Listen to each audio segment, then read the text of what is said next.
المشاهدون الكرام، السلام عليكم ورحمة الله تعالى وبركاته. نشرة الأخبار من الفضائية الإريترية وفيها: وفد إريتري يلتقي وزير التجارة والصناعة والاستثمار العماني. زيادة نسبة النجاح في امتحانات الشهادة المتوسطة للصف الثالث. حملة عامة لمكافحة غزو الطيور المهاجرة في شمال. بعد إعادة 4 جثامين أخرى، إسرائيل تقرر فتح معبر رفح كما كان. مقتل 15 مدنيا أفغانيا باشتباكات حدودية بين باكستان وأفغانستان. وترامب يفكر بفرض تعرفات جمركية على إسبانيا لعدم كفاية إنفاقها الدفاعي. أهلا بكم مشاهدينا. التقى وفد إريتريا المكون من وزير التجارة والصناعة السيد نصر الدين محمد صالح ومسؤول الشؤون الاقتصادية في الجبهة الشعبية للديمقراطية والعدالة السيد حقوس قبرهيوت. التقى في 15 من أكتوبر الجاري في مسقط بسلطنة عمان بوزير التجارة والصناعة والاستثمار العماني السيد قيس بن محمد يوسف. وتناول اللقاء تطوير العلاقات الاقتصادية والشؤون التجارية والاستثمارية بين البلدين والتطورات الإقليمية والقضايا ذات الاهتمام المشترك.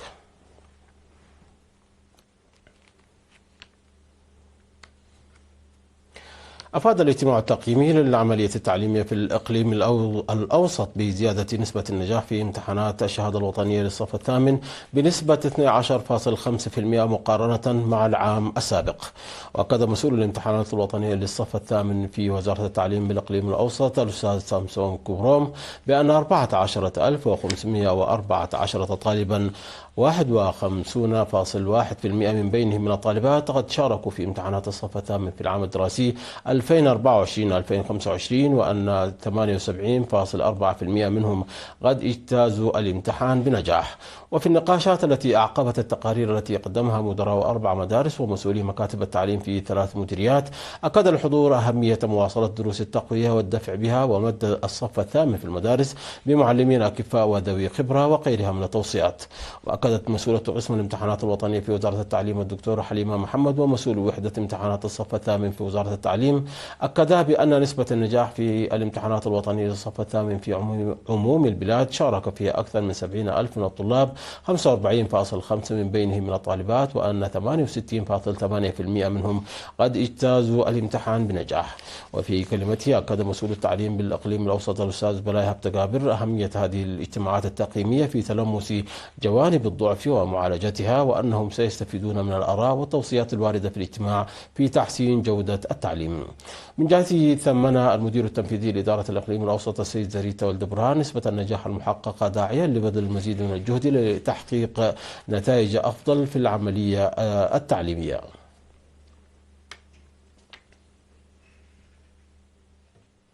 تم تنظيم حملة واسعة النطاق في مديرية شامبوقو لمنع غزو طيور الرهب المهاجرة في الأراضي الزراعية، شارك فيها المواطنون وموظفو الحكومة والطلاب ومنتسبي قوات الجيش الشعبي. وأثمرت الحملة في طرد الطيور المهاجرة والدفاع عما يزيد عن 100 هكتار من الأراضي دون التسبب في أي ضرر للمحاصيل. وأفاد ممثل محاربة الآفات ومراقبة البذور السيد عقباي تخلايا أن أسراب طيور الرهو المهاجرة تعد آفة خطيرة تعتمد على الاستقرار في منطقة محدودة وتتكاثر بأعداد كبيرة وتتسبب في إتلاف المحاصيل، مذكرا بأن الخطوة الأولى التي يجب اتخاذها هي منع تكاثرها واستقرارها في منطقة محدودة لفترة طويلة.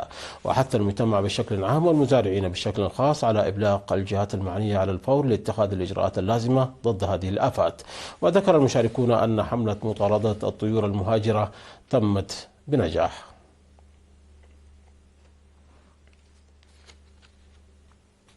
ذكر قسم الثقافة والرياضة في إقليم القاشبركة المجتمع بأهمية تعزيز دوره في الجهود المبذولة للحفاظ على التراث الثقافي وتوريثه للأجيال.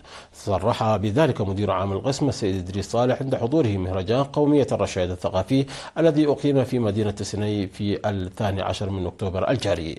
وأوضح أن إقليم القاشبركة يمتلك تنوع تراثي وثقافي غني، ودعا قومية الرشايدة إلى العمل بمشاركة أوسع، لأن الحفاظ على الثقافة والتقاليد مهم في ضمان استمرارية الهوية الثقافية الوطنية. وأضاف أحد وجهاء قرية الرشايدة سيد محمد حسن أن المهرجان تضمن محتوى يعكس الثقافة والمعيشة التقليدية والرقصات الشعبية، مؤكدا تضافرهم مع قسم الثقافة والرياضة للمحافظة وتوريث التراث. حضر فعالية المهرجان مسؤولون على رأسهم رئيس مجلس إقليم نقاش بركة السيد عثمان محمد علي، وقائد مراقبة الحدود الشمالية الغربية العقيد يوناس بوتو أملاخ.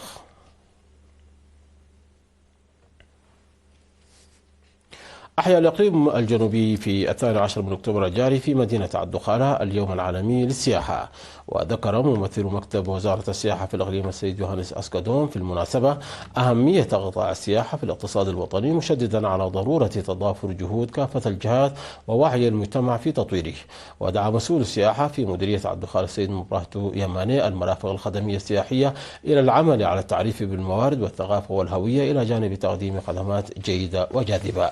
وأشار مدير مديرية الدخالة بالإنابة السيد تسفاي أبرهة إلى الموارد الطبيعية والتاريخية والثقافية في المديرية، مذكرا المرافق الخدمية لاستغلال ذلك جيدا والتركيز على خدمات جيدة ونظيفة. حضر المناسبة مسؤولون وضيوف مدعوين تتقدمهم وزيرة السياحة السيدة أسكالو مونقريوس.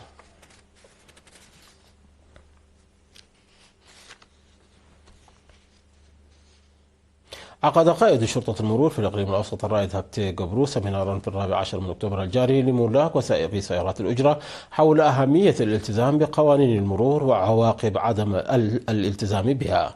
وأضاف أن عدم مراقبة سلامة المركبات وصيانتها في الوقت المناسب وعدم ترك مسافة كافية والسرعة الزائدة والقيادة تحت تأثير الكحول من الأسباب الرئيسية لحوادث المرور، موضحا بأن على سائقي سيارات الأجرة توخي الحذر والمسؤولية في تحركاتهم أوقات الذروة، مدركين أن الحوادث هي نتيجة عدم اتباع قوانين المرور. وقدم مسؤول قسم التحقيق في حوادث المرور السيد بنيام برهاني معلومات مفصلة عن حوادث المرور المرتكبة خلال الأشهر التسع الماضية. وأوضح مسؤول قسم مكافحة المخالفات المرورية السيد إسحاق يعقوب بأن 37,100 مركبة من أصل 62,000 مركبة ارتكبت مخالفات مرورية، 15,438 منها سيارات أجرة. ودعا رئيس جمعية أصحاب سيارات الأجرة منغستو جيلامكيل سائقي سيارات الأجرة إلى اتخاذ احتياطات السلامة في أنشطتهم اليومية ومتابعة حملات التوعية بشكل صحيح. ودعا المشاركون إلى استمرار حملات التوعية بأسباب الحوادث المرورية والمراقبة الجدية لسيارات الملاكي التي تقوم بأنشطة غير مرخصة بالحدود العمرية وساعات قيادة عربات الأحصنة. في غضون ذلك عقد قائد مركز شرطة فرو الملازم تخست قبرهيوت سمينارات من 5 وحتى 12 من أكتوبر الجاري حول القانون لسكان إدارات ضواحي زولا وربع الربيع وعربتو وربع حداث ومحفد وكمهولي وقدم والأحزين.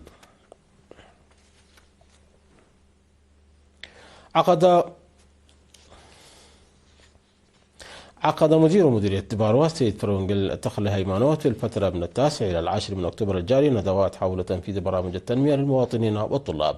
وركزت الندوات التي عقدت لسكان إدارات ضواحي مرب وترائمني وشيكيتي وزاول وعدي فلسطي وزبان سجي وغرططي وعدي كبلو وعدي بارو وعدي بزحة ودقة صنعاء وطلاب مدرسة دبارة الثانوية، ركزت على دور المجتمع في تنفيذ برامج التنمية. وأكد السيد فرونجل أن إريتريا المستقلة ذات السيادة هي ثمرة تضال وتضحيات الأجيال المتعاقبة، مشيرا إلى أن الشعب الوطني المسلح بالرؤية الوطنية المشتركة هو الضمان لمستقبل مشرق.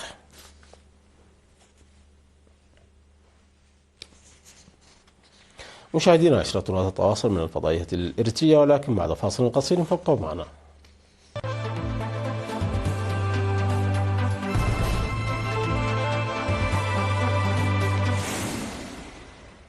أهلا بكم مجددا. ذكرت هيئة البث العامة الإسرائيلية كان أن إسرائيل قررت المضي قدما في فتح معبر رفح بين غزة ومصر والسماح بنقل المساعدات الإنسانية للقطاع، وذلك بعد إعادة رفاة 3 محتجزين. وأضافت أن إسرائيل ألقت إجراءات كانت تعتزم اتخاذها ضد حركة حماس تشمل خفض عدد شاحنات المساعدات التي تدخل القطاع إلى النصف.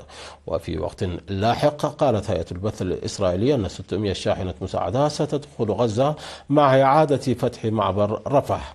وسلمت حماس رفاة محتجزين آخرين إلى إسرائيل في مؤشر على إحراز بعض التقدم بعد سلسلة من الانتكاسات التي وقعت بعد أن أعلن الرئيس الأمريكي دونالد ترامب خطته لإنهاء الحرب في غزة. وجاء تسليم الرفاة بعد أن أعلنت إسرائيل أنها لن تسمح سوى بدخول نصف عدد شاحنات المساعدات الإنسانية المسموح بدخولها إلى غزة، في خطوة تهدف إلى معاقبة حماس على ما وصفته إسرائيل بأنه انتهاك من جانب الحركة لاتفاق وقف إطلاق النار الذي نص على تسليم جثامين المحتجزين.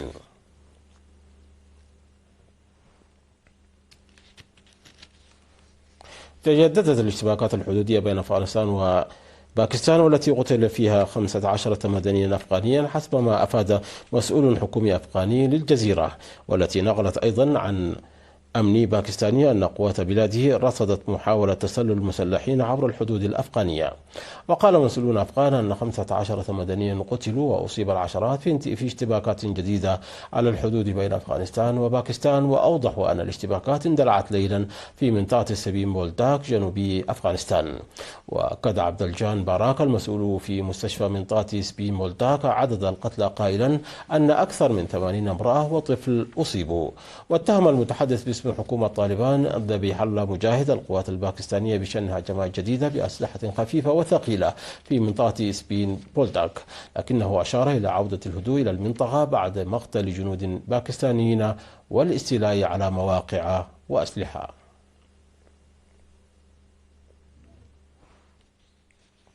قال الرئيس الأمريكي دونالد ترامب أنه يدرس فرض تعرفات جمركية على إسبانيا لمعاقبتها على عدم بلوغ إنفاقها العسكري ما نسبته 5% من ناتجها المحلي الإجمالي، وهو الهدف الذي ألقى بثقله من أجل تحديده للدول الأعضاء في حلف شمال الأطلسي.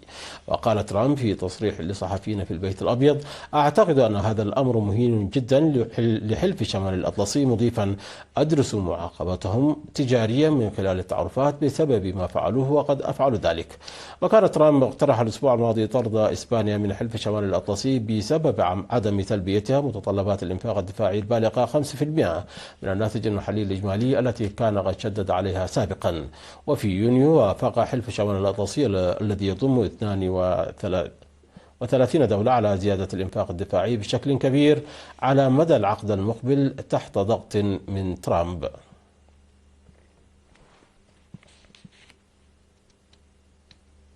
رفعت السلطات الأندونيسية حالة التأهب بعد ثوران الليلي لبركان ليوتوبي لاكي لاكي الواقع في جزيرة جنوبي غربي البلاد، غادفا عمودا بركانيا لمسافة تصل إلى 10 كيلومترات في السماء. وقالت الهيئة المعنية بالبراكين في أندونيسيا أن البركان الواقع بجزيرة في إقليم إيست نوسا تنغارا غذف حمامه من فوهة قمة جبله التي يبلغ ارتفاعها 1584 مترا، مما أجبر السلطات على رفع مستوى الإنذار إلى أعلى درجة. ولم ترد أنباء فورية عن وقوع إصابات أو أضرار، لكن السلطات حذرت السكان والسياح في الجزيرة الواقعة شرق أندونيسيا من الاقتراب من المنطقة استعدادا لعمليات إجلاء محتملة.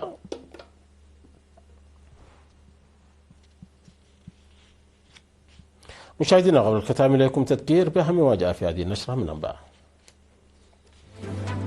وفد نورتي يلتقي وزير التجارة والصناعة والاستثمار العماني.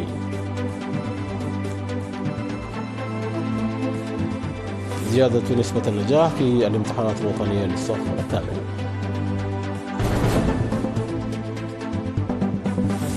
إطلاق حملة عامة لمنع غزو أو لمكافحة غزو الطيور المهاجرة في مديرية شامبوكو